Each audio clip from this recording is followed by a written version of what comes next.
módszert alkalmaz, mely igen nagy precizitást igényel, eltérően más technikákkal szemben, melyet az animációban is jól láthatunk.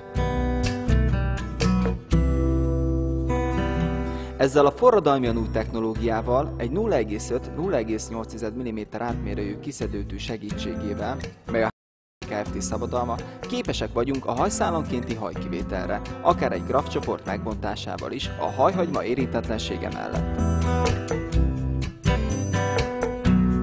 Egy hajszálcsoportból lehetőségünk van 1,